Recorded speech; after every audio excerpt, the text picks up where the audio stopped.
C. Joseph Vijay எனும் நான்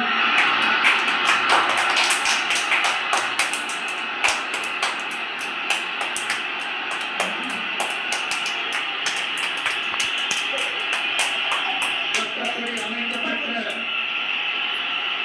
இந்திய அரசியல் அமைப்பின்பால்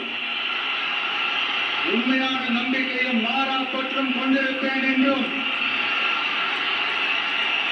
இந்திய நாட்டின் ஒப்பில்லாத முழு முதல் ஆட்சியையும் ஒருமையையும் நிலைநிறுத்துவேன் என்றும்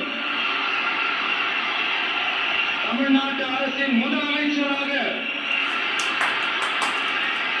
உண்மையாகவும் உரச்சான்றின்படியும்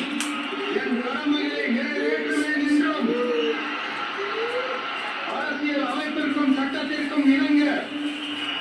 அச்சமும் ஒருதலை சார்பும் இன்றி விருப்பு வெறுப்பை விலக்கி பலதரப்பட்ட மக்கள் அனைவருக்கும்